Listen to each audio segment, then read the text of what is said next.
untuk ketahanan pangan, Jawa Timur bukan lagi ketahanan. Oh, bukan ya? Bukan, tapi sudah kedaulatan. Wow. 22%-nya itu suplainya dari Jawa Timur. Bukan persoalan royoannya, tapi persoalannya siapa yang ngebeli itu.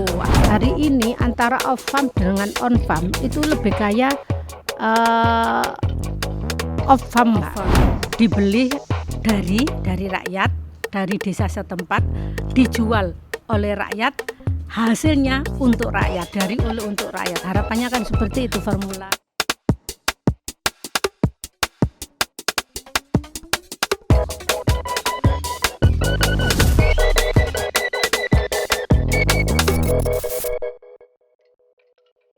Halo sedulur Kompas TV, senang banget saja podcast Sapa Jatim punya Kompas TV kembali hadir dan kembali lagi kita menghadirkan informasi yang terkini soal Jawa Timur dan tentunya kita juga menghadirkan tokoh-tokoh penting di Jawa Timur. Senang sekali saya Virgianti Kusuma kembali di Saja dan kali ini saya sudah kedatangan tamu istimewa.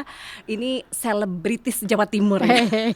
Ibu Hajah Ani Maslahah SPD MSI. Beliau ini Assalamualaikum. Waalaikumsalam Ibu, senang banget bisa hadir di podcast Saja. Beliau ini panjang banget saya mau cerita ya, tapi harus dijelaskan beliau ini merupakan anggota DPRD Provinsi Jawa Timur selama 3 periode. Seorang perempuan yang hebat sekali, jarang ya Bu ya sampai 3 periode dari tahun 2014 dan sekarang 2029. Bahkan di periode 2019 sampai 2024 pernah menjadi pimpinan DPRD Provinsi Jawa Timur. Kok bisa Bu? Ya Allah, seneng loh saya ketemu narasumber tamunya perempuan dan pinter-pinter. Amin. Menjadi doa ya. Doa baik harus diaminkan. Ya gimana Bu, kok selain saya cerita lagi prestasi-prestasi yang cemerlangnya, tapi ini juga menjadi seorang pimpinan DPRD Provinsi Jawa Timur. Keren ya? Keren banget Bu. Mudah-mudahan kebijakannya juga keren ya, itu yang terpenting. Ya, kalau dari background Mbak, kebetulan saya ini aktivis.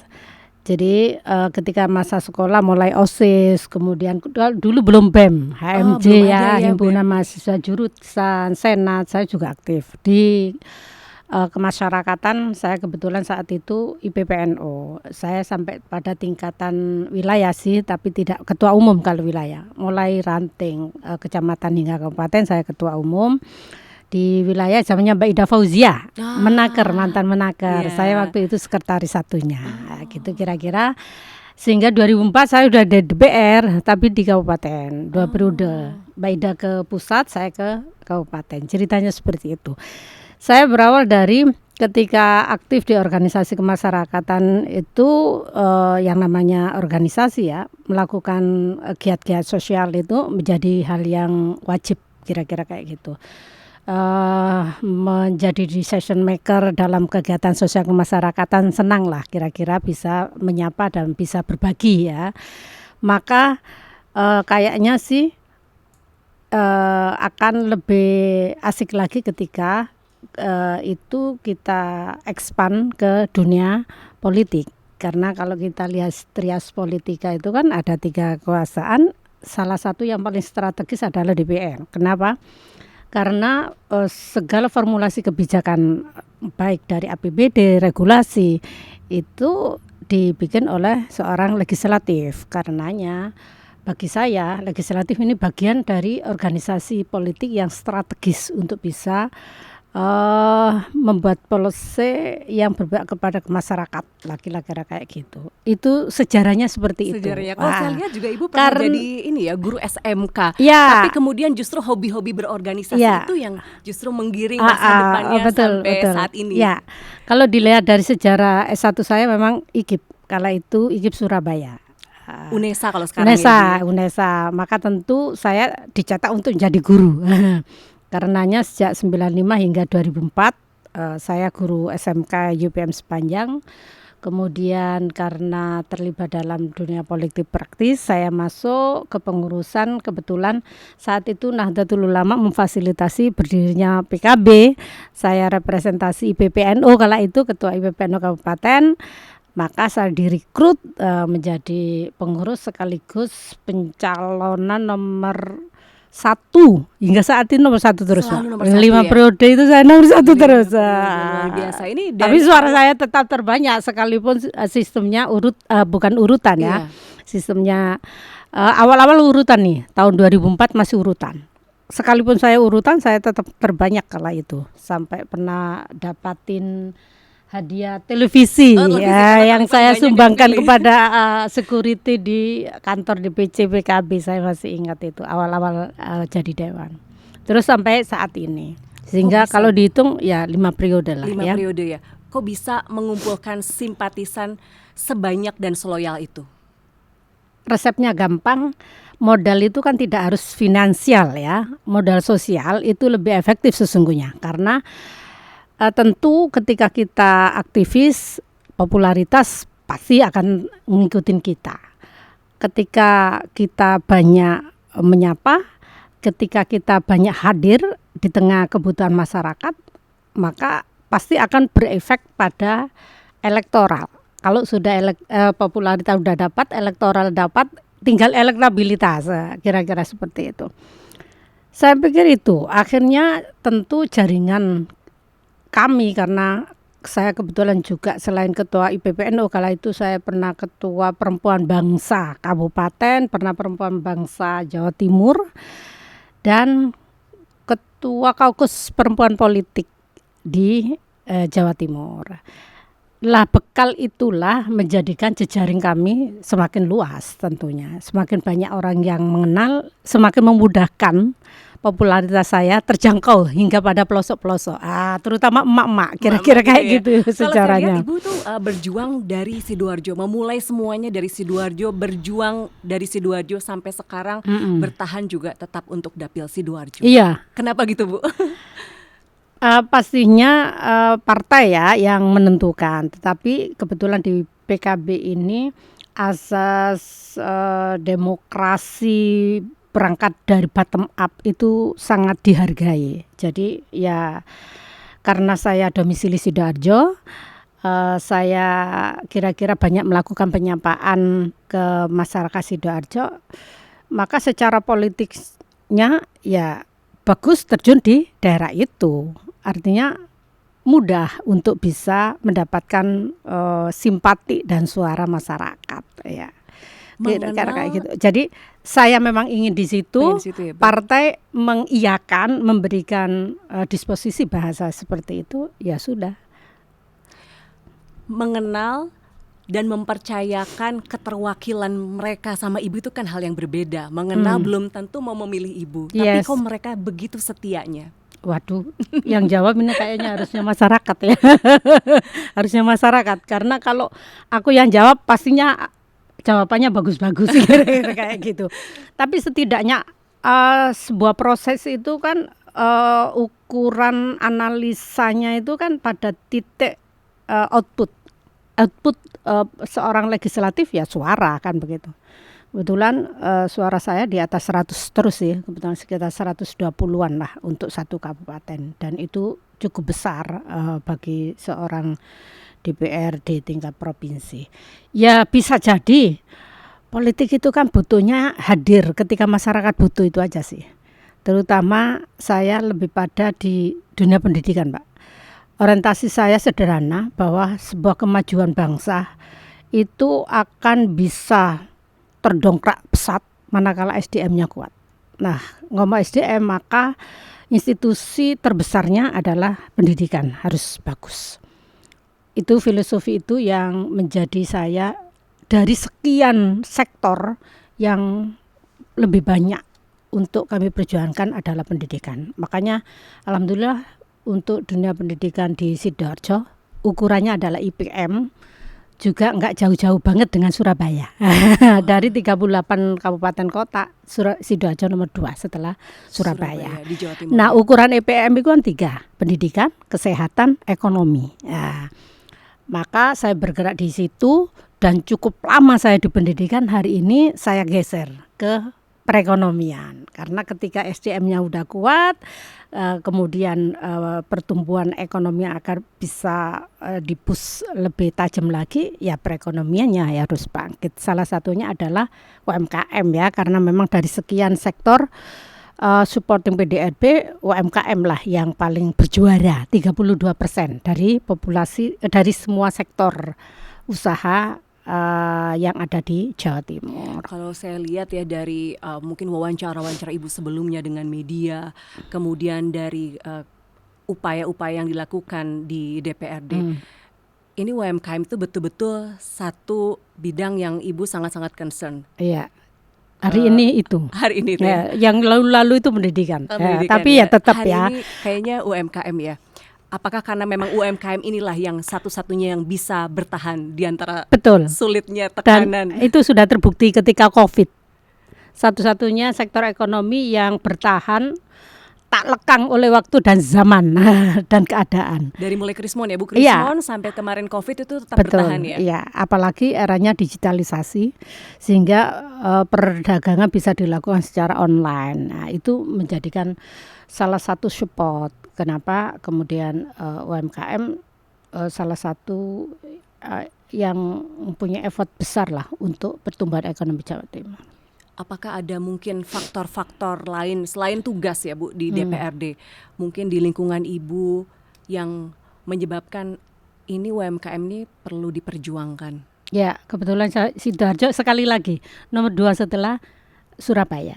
Yang kedua di Sidoarjo itu di antara 5 kabupaten kota penyangga industri besar itu Sidoarjo. Jadi selain Surabaya, Mojokerto, kemudian Kediri karena memang ada gudang garam, Gresik dan Sidoarjo, di mana ada beberapa usaha besar itu juga melakukan sinergi dengan sumber pokoknya, bahan baku lah kira-kira kayak itu, yang itu di-create dari pelaku-pelaku UMKM, sehingga saling kolaborasi antara dunia usaha dalam bentuk industri besar dengan IKM dan UMKM. Itu yang harus kita kembangkan terus. Oke, jadi karena memang lingkungannya memang berada di lingkungan UMKM yang sangat kuat sekali ya Bu. Betul. Oke, saya dari tadi kalau saya dapat tamu narasumber perempuan itu saya senang banget Bu, karena perempuan itu selain hebat misalnya di luaran, tapi kalau mau hebat di luaran pasti urusan rumah pasti diberesin dulu. Mudah-mudahan. Karena nggak mungkin ya Bu ya, keluar tapi rumah misalnya berantakan. Manajerial di rumah tangga itu berantakan. Ibu punya anak 2 dan bagaimana ini mengatur semuanya supaya lancar. Kunci kesuksesan seorang perempuan, seorang ibu itu suami ya. Terus terang dukungan suami luar biasa, 100% kira-kira kayak begitu. Kalau di persentase itu menjadi support tersendiri bagi saya untuk bisa eksis di ranah publik. Yang kedua, kebetulan saya anaknya 2 ya, dan anaknya paham benar dengan emaknya karena memang sudah hitungan hari ini ya 21 tahun ya berjalan di ranah politik, sehingga yang namanya politisi itu tanpa batas waktu. Ketika membutuhkan jam 12 malam ya harus siap, jam 1 malam ya harus siap. Cuman syukurnya hari ini alhamdulillah semakin kesini terutama partai kami style politik feminin ini semakin mendekat. Kalau dulu maskulin rapat malam-malam ya, Bu, ya.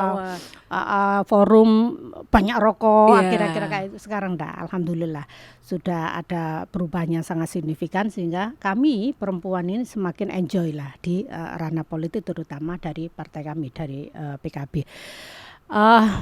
Anak sangat memahami, sebenarnya sih yang terpenting memang manajemen ya, termasuk quality time itu menjadi kunci kesuksesan untuk melakukan didikan kepada anak. Satu lagi ya, terkait dengan urusan rumah tangga, sekalipun ada yang namanya pembantu, tapi khusus masak aku sendiri loh. Setiap hari Bu? Setiap hari. Luar biasa, saya tidak sanggup kayak gitu. Tapi luar biasa. Khusus masak saya hebat sendiri, banget Bu. Jadi awalnya saya nol saya. Karena kebetulan ibu saya itu satu rumah dan kena COVID tahun 2020, sejak 2020 itulah saya mencoba. Hari ini kan tidak ada hal yang sulit ya. Iya. Semuanya Mbah Google. Ada bisa Mbak Masa Google, apapun Mas Mbah YouTube Google bisa ya? kira-kira kayak itu, dan alhamdulillah sampai detik ini kalau urusan masak saya sendiri. Luar biasa. Jadi masak juga, dan pasti saya yakin saya sebagai ibu juga pasti urusan manajeral rumah tangga sebelum kita keluar rumah, seorang perempuan yang berkarir itu pasti diberesin. Apalagi putra apa putri Bu yang sekolah putra putri ya, Iya. yang sekolah di kedokteran juga, itu kan nggak mungkin Bu tiba-tiba dia langsung belajar sendiri, pasti didorong juga sama orang tuanya. Iya, pasti. Didorong misalnya untuk tetap belajar konsisten. Itu nggak yang mudah, Bu. menarik kan gini, dia SMP SMA-nya mondok Mbak, kebetulan mondoknya tahfidz, sehingga untuk sekolah itu kan second land ya, karena mengutamakan hafalan Qurannya. Tetapi naluri ibu ketika harus masuk ke kedokteran butuh effort yang harus luar biasa, karena nilai passing grade-nya pasti di atas 700. Kalau jurusan biasa itu kan 500 sekian ya, kalau perguruan tinggi negeri 700. Ya, mau nggak mau harus bimbel full time dari jam 8 ke jam 8 itu Jam 1 8 bulan. sampai 1 bulan ya, luar Satu biasa. bulan lebih 10 hari.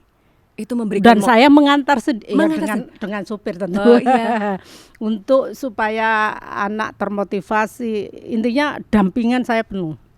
Luar biasa Bu, itu gimana bagi waktunya Bu? Pasti jungkir balik banget.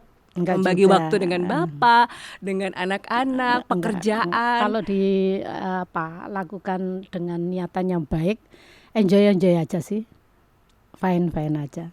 Aduh, keren Biasa. Keren banget Bu. Biasa kan ibu ya, ibu itu dalam satu waktu bisa mengerjakan banyak hal. Langsung ya otaknya kan? bercabang banyak gitu ya Bu ya. Contoh, ketika harus nyapu lantai itu bisa dengan masak loh.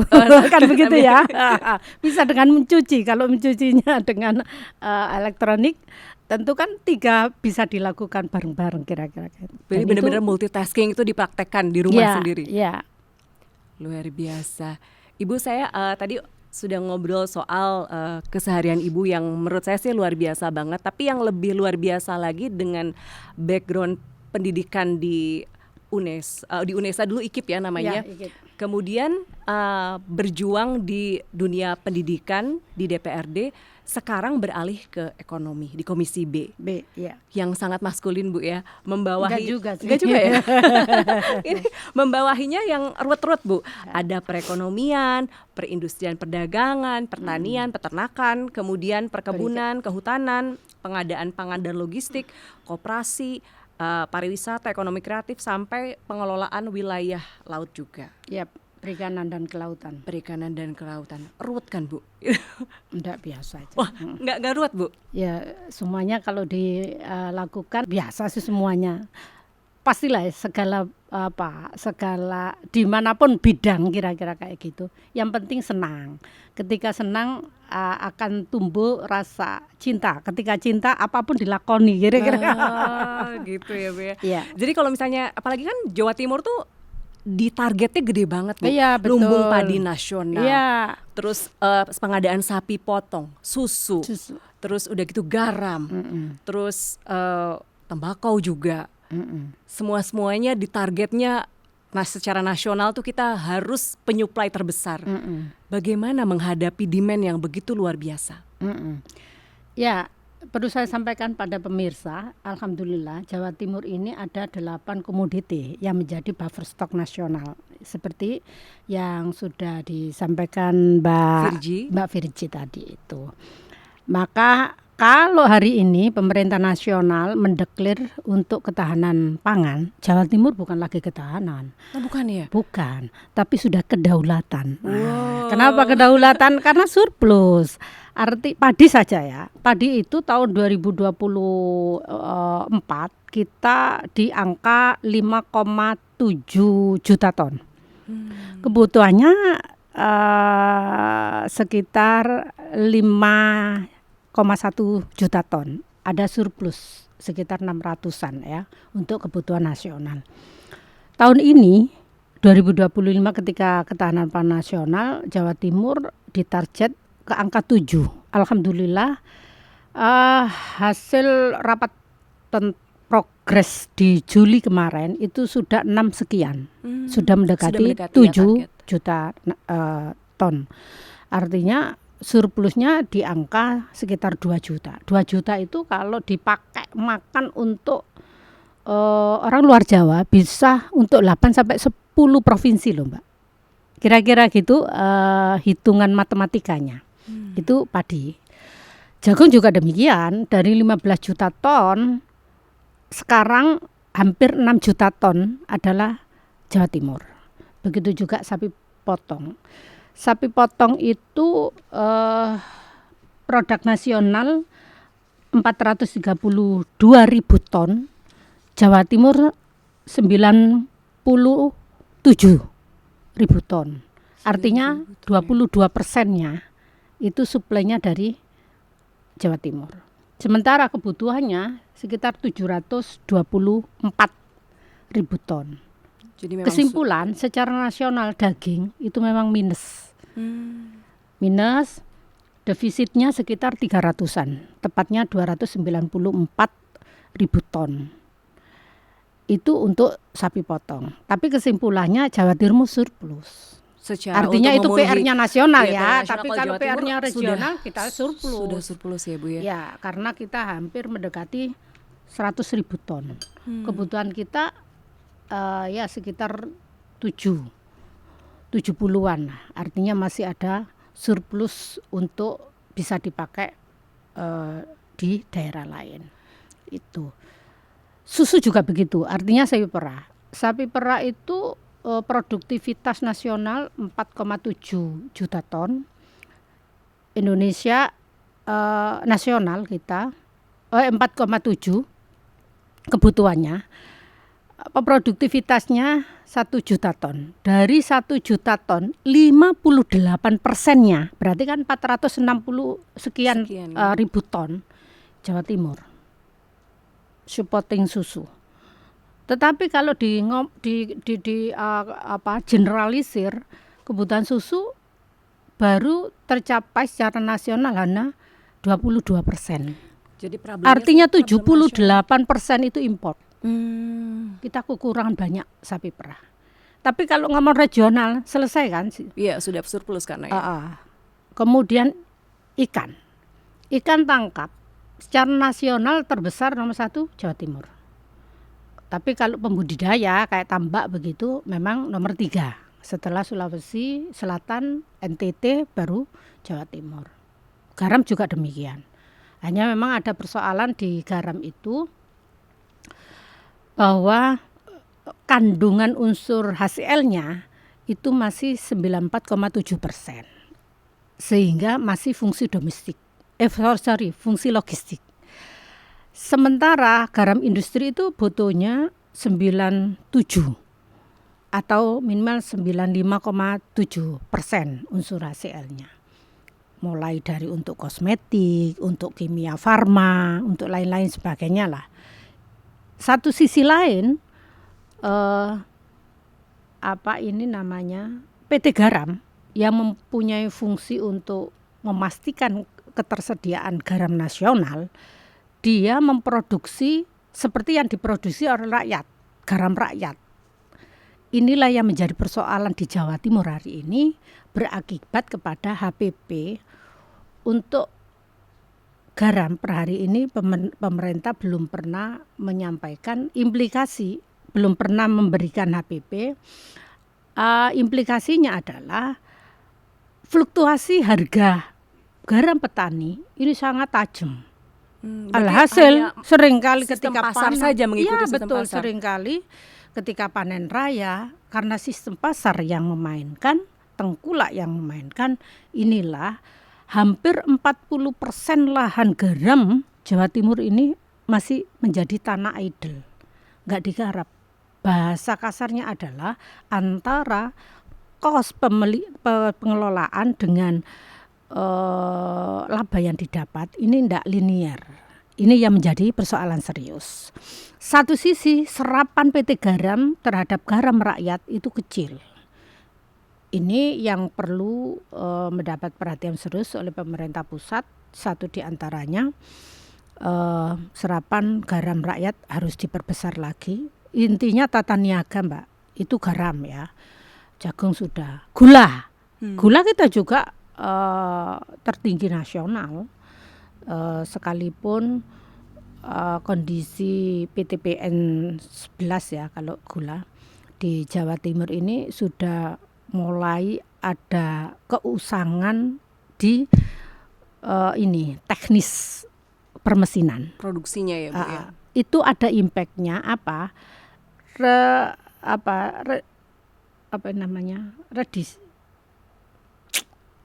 Kandungan kandungan gula itu tidak sebegitu signifikan. Semakin kesini itu semakin kecil persentase dapatnya. Ini menjadi persoalan ketika rakyat Jawa Timur ini produktivitasnya tinggi, tetapi hasilnya kurang maksimal disebabkan oleh alat yang sudah waktunya revitalisasi lah, kira-kira kayak gitu. Ya menjadikan lemas juga, tetapi masih survive juga. Telur juga demikian. Telur kita masih tertinggi nasional, pasti kita di atas Jawa. Mulai Jawa Barat, Jawa Tengah pasti kita di atasnya mereka. Itu kondisi faktual ngomong ketahanan pangan ya, Jawa Timur.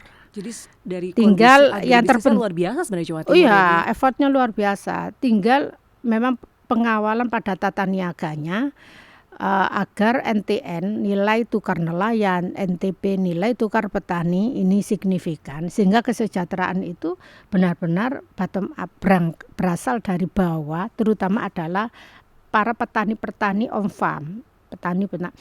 Hari ini antara off farm dengan on farm itu lebih kaya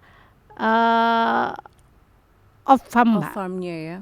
Jadi off farm itu diantaranya adalah industri pengolahan sampai pada pelaku-pelaku usaha. Orang mengatakan adalah para tengkulaknya itu yang lebih makmur dibanding lebih para makmur petani, daripada peternak petaninya. atau Kenapa ya? Karena NTP-nya masih belum begitu signifikan. Ini yang menjadi PR kita. Nah, kita mau bahas soal pengadaan sapi potong, Bu. Ini kan di Jawa Timur juga merupakan salah satu penyuplai terbesar. 22% dari produksi sapi potong nasional itu ada di Jawa Timur. Tetapi kan sama seperti daerah lainnya, permasalahan sapi potong itu mulai dari penyakit ya. Ada PMK, terus kemudian penyakit mulut dan kuku, lumpy skin disease juga itu juga menjadi problem yang bikin mumet. Dan meskipun Jawa Timur ini sebagai lumbung untuk jagung nasional, tapi kita kan rebutan Bu, antara peternak dengan jagung yang diekspor dan dikonsumsi itu juga rebutan. Padahal untuk menghasilkan sapi potong dengan kenaikan bobot tubuh yang bagus, itu kan untuk pemecah proteinnya butuh jagung, sehingga kenaikan jagung ini bisa menaikkan rasio antara pakan yang dikonsumsi sehingga menghasilkan kenaikan daging. Nah ini ruwet nih Bu, permasalahan sapi potong ini. Sejauh ini yang dilakukan oleh pemerintah bagaimana dan apa yang dilakukan oleh DPRD untuk mendorong supaya produksi sapi potong itu lebih meningkat lagi di Jawa Timur? Iya,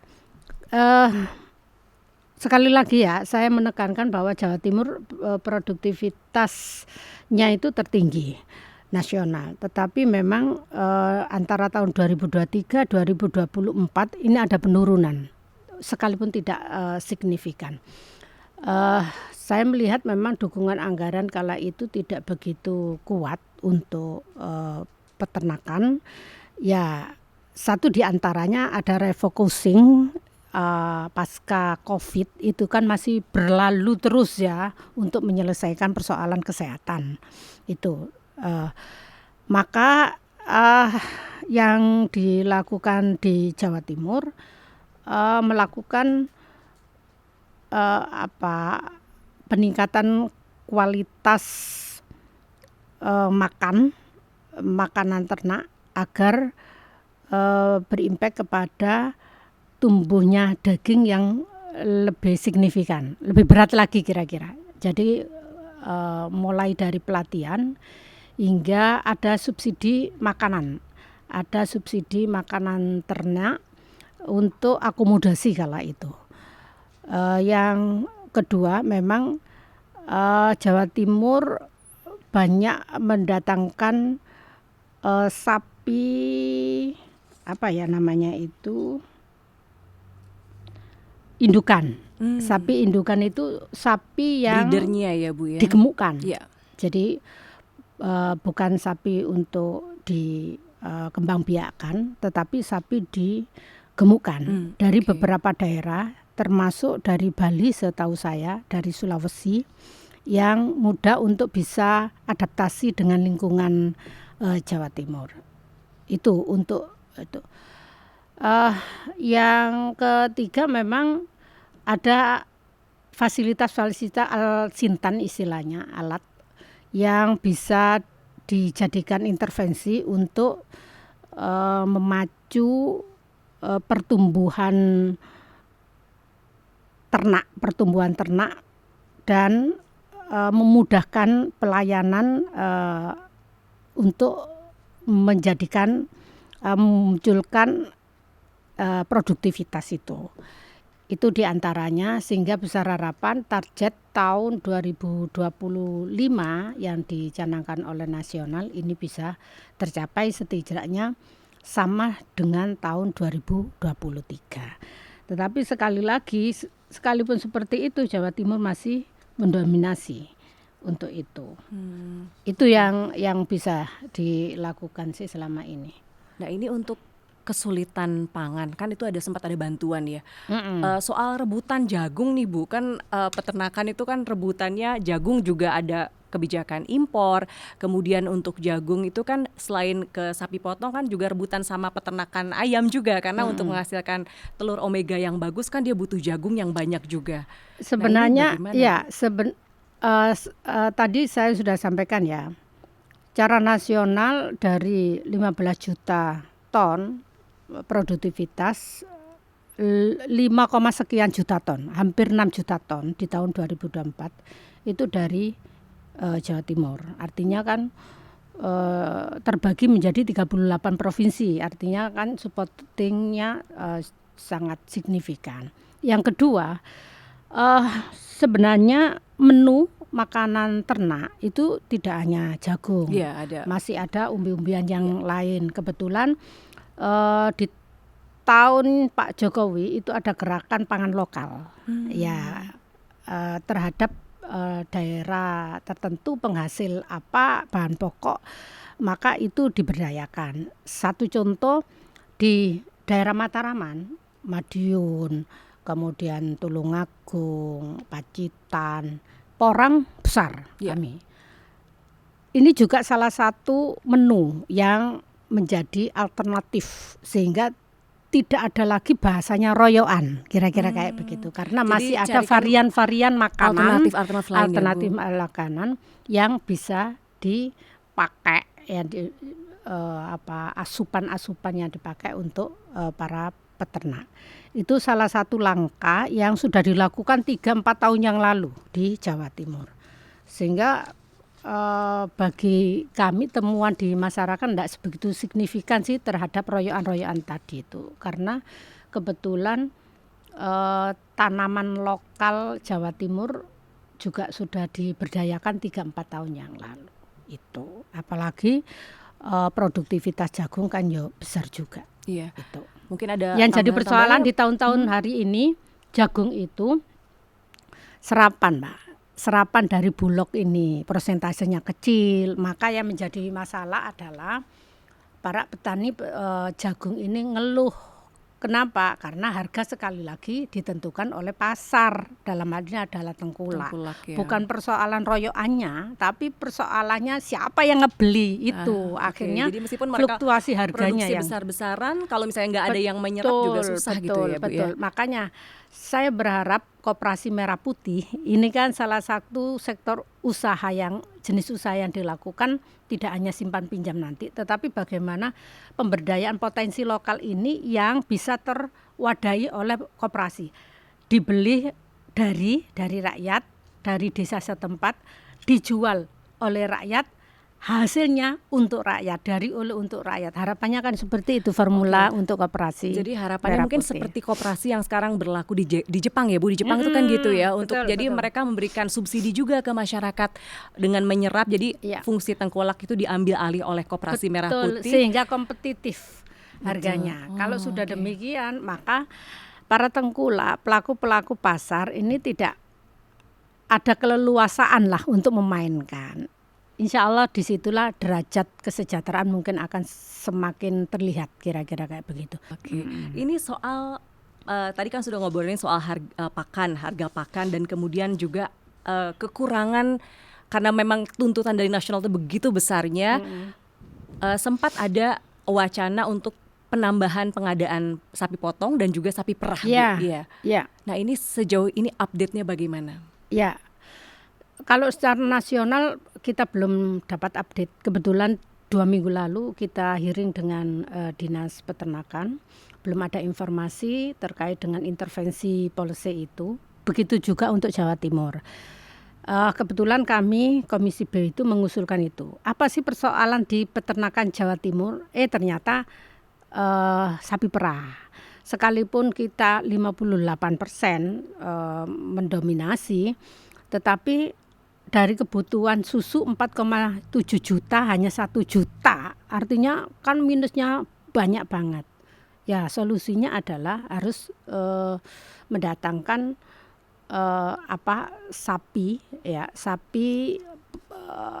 anakan ya, sapi anakan itu sapi yang siap dibesarkan kemudian memproduksi begitu ya Bu ya. Jadi harus mengimport sapi untuk dikembangbiakan ya, untuk dikembangbiakan. Itu satu di antaranya. Ternyata memang mahal. Satu sapi itu 50 sampai 60 juta ternyata. Itu dalam posisi masih middle, belum dewasa. Ya, belum siap untuk diperah begitu ya, belum siap dikawinkan. Belum berkembang biak, kira-kira kayak gitu. Satu di antaranya itu, jadi harus memperbanyak import sapi indukan istilahnya untuk dikembangbiakan, dan tentu tidak hanya di Jawa Timur harus melakukan serempak. Karena faktanya hanya 22% susu nasional tercukupi produktivitasnya. Satu sisi hari ini ketika ada MBG, makan bergizi gratis, susu menjadi bagian yang wajib diberikan kepada siswa, maka kebutuhannya lebih dari itu, tidak hanya 4,7 juta ton, tetapi lebih dari itu. Ini hitungan ketika belum ada program MBG itu. Yang kedua, selain itu, susu itu kan yang penting kualitinya. Kebetulan kualitas susu nasional itu belum bisa bersaing ketat. Bersaing sudah, tapi belum ketat. Artinya kualitasnya masih perlu diperkuat lagi. Maka ngomong kualitas susu berarti ngomong kualitas makanannya. Pakannya harus berkualitas. Untuk bisa pakan berkualitas selain butuh uang yang cukup, SDM. Karena sekalipun uangnya banyak tetapi pola pengaturan manajemennya tidak benar, SDM-nya nggak kompetitif, nggak kompatibel, maka ya lagi-lagi tidak berefek. Maka yang ketiga yang dibutuhkan adalah ya harus ada pelatihan, harus mengupgrade pengetahuan terkait dengan bagaimana cara meningkatkan produktivitas susu. Jadi 3 hal menurut saya. Mendatangkan indukan harus import ini Mbak. Karena kita tidak sebegitu banyak punya dari Eropa, itu. Biasanya Eropa dan juga Australia untuk yang susu sapi perah ya. Yang paling terkenal Australia. Dan kebetulan kan dekat dengan Indonesia, tapi hitungannya ternyata antara 50 sampai 60. Kemarin kita sudah mengusulkan di forum Komisi B mengusulkan itu, mudah-mudahan di PAK ini bisa bertambah. Yang kedua pakan, yang ketiga SDM. Saya pikir itu untuk bisa meningkatkan hasil produktivitas susu. Nah, terkait SDM ini kan mayoritas peternak sapi perah di Jawa Timur itu kan kelas kecil ya Bu ya, dari UMKM gitu ya. Jadi mereka ini dari bukan perusahaan besar tapi dari semuanya pelaku UMKM. UMKM semua gitu kan. Semuanya. Mereka kemudian bermitra dengan pabrik-pabrik besar, kemudian diserap gitu. Betul. Yang jadi masalah adalah selain pengetahuan juga polanya tidak bisa optimal gitu untuk pemeliharaannya. Ya, satu hal yang menjadi beda dengan Australia. Kalau Australia memang diproduksi pabrikan, Mbak. Iya, perusahaan-perusahaan besar. Perusahaan-perusahaan besar. Kalau di sini BUMN itu ada itu. Saya pikir satu hal lagi mungkin ya perlu ditambahkan. Yang keempat, ya memang harus setidaknya BUMD atau BUMN salah satu core bisnisnya adalah untuk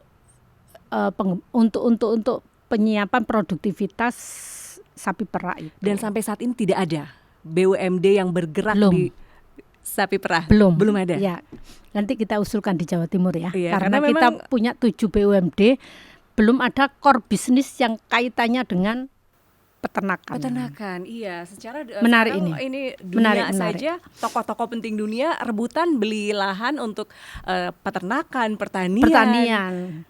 Kita termasuk Bill Gates dan lain-lain tuh rebutan. Iya, ke Kalimantan itu yang 1 juta hektar. Iya, untuk lahan-lahan itu. Dan sementara di Jawa Timur sebagai lumbung susu nasional juga belum punya BUMD yang mengerjakan soal itu. Apalagi BUMN juga belum ada ya Bu ya. Untuk nanti diawali Jawa Timur ya. Oke, mudah-mudahan. Jadi diskusi ini menginspirasi. ini menarik sekali. Saya tuh jadi karena memang butuh modal besar, Mbak. Iya, ini tapi padat modal sekali. Iya, padat modal betul. Tapi sesuatu yang harus program itu kan memang berangkat dari apa sih yang menjadi persoalan besarnya kan begitu. Oh, ternyata susu kita hanya 22%. Ya, kita harus bergerak di situ kan begitu. Nah, kalau susu tadi kan harus impor indukan. Sapi potong juga sama kan, Bu? Harus impor juga karena defisit. Itu kan hampir 300 juta ton. Dari Indonesia sendiri kan kapasitas produksinya kalau sapi lokal digemukkan tidak secepat seperti sapi dari Australia misalnya didatangkan ke sini. Kemudian dibesarkan di feedlot yang ada di Jawa Timur, itu kan nggak bisa ngejar. Nah, itu juga apakah ada rencana untuk meningkatkan juga kapasitas impor dari negara lain seperti Australia? Iya, yang pasti kemarin itu tadi Komisi B sudah berusul untuk mendatangkan import indukan. Hitungan kemarin itu per sapinya 50 juta. Tapi memang nggak banyak angkanya kemarin itu. Setidaknya sudah ada upaya untuk melakukan perbaikan. Tetapi akan lebih signifikan ketika salah satu BUMD tadi, Mbak. Harus ada ya? Harus ada. Jadi, karena yang di Eropa, di Australia termasuk, itu juga dilakukan oleh pabrikan. Iya, perusahaan-perusahaan besar gitu ya Bu ya. Nah, ini sebenarnya ini ya terhadap para pemodal, karena kita hanya 22% penyedia susu, 78%-nya import. Ini sebenarnya peluang untuk bisa melakukan pengembangbiakan sapi perah. Pemodalnya tuh udah ada Bu di Jawa Timur, tapi mereka bergerak di perusahaan susunya. Pasca susunya yang terbesar ada industri di Jawa pengolahannya. Timur. Iya, di Jawa Timur Nestle. Kemudian ada Greenfields juga. Ya, betul. Tapi untuk yang dari awalnya itu malah nggak ada ya. Ya, on-farm-nya yang belum. Jadi sekali lagi antara on-farm dengan off-farm, yang lebih kaya memang off-farm-nya. Jadi mereka labanya lebih banyak pengelola, pembeli kira-kira kayak gitu. Petaninya enggak. Ini yang menjadikan persoalan. Jadi pada tata niaga, penyelesaian HPP sampai pada HIT ini yang masih belum clear, yang harus menjadi PR besar untuk bisa menaikkan daya beli dari masyarakat sektor primer bahasanya kayak seperti itu. Oh iya, terus ada juga ini soal ketakutan para peternak Bu. Kebetulan saya sempat tanya-tanya juga sama beberapa apa sih yang jadi ketakutan peternak ketika mereka mencemplungkan diri di dunia peternakan itu, mereka tuh takut banget. Kemarin tuh kan sempat PMK luar biasa di Jawa Timur. Betul, 1 tahun lalu. Sempat ada program vaksinasi, tetapi kan yang dibutuhkan bukan hanya vaksinasi sekali, udah gitu selesai 3 masalahnya. kali minimal. Perlu ada booster itu. Iya, Nah 3 itu kali. bagaimana Bu pengawasan ke daerah? Saya ngomong kebutuhan dari populasi jumlah sapi baik itu potong maupun perah dibutuhkan 125 miliar untuk selesai 3 kali vaksin. Ya, jadi sama dengan manusia, ada vaksin pertama, booster kira-kira kayak gitu. Nah, tahun 2025 murni kemarin sudah ada anggaran sekitar 12 miliar. PAK ini kita tambahi 10, berarti baru 22 miliar. 22, sementara yang dibutuhkan 125. Ya, tapi dari semua populasi. Pertanyaannya, apakah semua populasi terkena penyakit? Enggak. Maka biaya ini adalah biaya mitigasi untuk terhadap ternak-ternak yang sekiranya ada indikasi kena virus, maka anggaran itulah yang bisa dipakai. Maka agar supaya itu tidak, ya namanya virus itu kan mudah ya untuk menjalannya. Maka yang terpenting adalah bagaimana mitigasi dari pemerintah ini agar tidak sampai menjalar banyak baru dilakukan. Artinya tindakan preventif. Jadi dari awal memang harus menjadi sebelum menjadi penting, jangan sampai ya. kuratifnya. Karena kalau sudah ngomong kuratif, maka ya nggak cukup sangat angka 22 M dari kebutuhan 125. Ini perlu manajemen mana yang ya istilahnya manajemen mitigasi lah, yang paham benar kayak begitu adalah ya kedokteran hewan yang menjadi mitra dari dinas peternakan. Terus kemudian untuk perlindungan kepada peternak itu bagaimana Bu sejauh ini? Karena mereka kan juga butuh memproduksi, tapi biaya pakan juga mahal. Terus kemudian ketika diserap oleh tengkulak ataupun koperasi juga tidak terlalu bagus hasilnya. Dari pihak DPRD apakah ada mungkin sedikit nge-push ke pemerintah supaya membantu mereka Bu? Ya, kita itu ada namanya modal bergulir dengan bunga murah. Ada program Prokesra sama pinjaman lunak, visible not bankable istilahnya kita, yang bunganya sama dengan KUR, maksimal 4% setahun. Ini salah satu bentuk afirmasinya pemerintah agar para peternak ini mampu tumbuh terus. Satu diantaranya adalah memberikan kemudahan modal usaha, terutama kepada para pelaku UMKM. Kebetulan di PAK ini dagulir kita tambah 400 miliar, untuk Prokesra itu 250 miliar. Apakah cukup untuk para pelaku petani? Tidak cukup, masih jauh. Karena kalau ngomong UMKM saja kita itu 9,7 juta. 9,7 dari juta. 40 juta populasi penduduk Jawa Timur. 9,7. Jadi itu dari ultra loh 25%, 9,7 dari 16 ya 16% ya. 19 sorry 19%. Oke. Dari ultra mikro itu jualan pentol, rujak gitu. Kemudian UMKM sampai IKM dan industri yang di atas 100 tenaga kerjanya. Itu 9,7 juta pelaku. Kemudian belum lagi peternak. Kalau peternak saya kurang hafal ya jumlahnya. Artinya masih jauh. Karenanya visible not bankable itu artinya mana yang paling membutuhkan verifikasi tidak dipersulit. Not bankable itu tidak dipersulit, tapi bukan berarti not bankable itu kemudian tidak ngangsur, tidak nyaur, tanpa agunan, ndak. Agunan dengan kemudahan-kemudahan fasilitas yang dimiliki. Oke, jadi boleh pinjam tapi juga syaratnya jangan susah-susah Ya, gitu ya. itulah istilahnya seperti itu satu. Yang kedua ada intervensi itu tadi subsidi untuk makanan ternaknya. Nah, yang ketiga memang fasilitasi sarpras bahasanya kayak begitu. Yang baru bisa dilakukan dan itu belum menjawab banyak sih.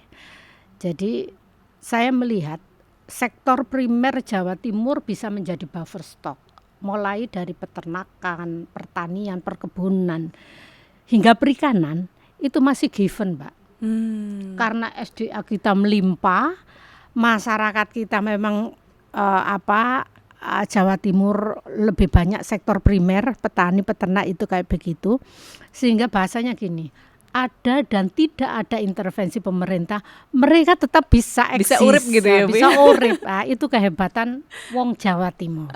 Gitu itu ya. kehebatan kita semua, sehingga pemerintah tinggal melakukan dampingan fasilitasi. Tapi ingat, yang namanya pemerintah itu enggak hanya provinsi.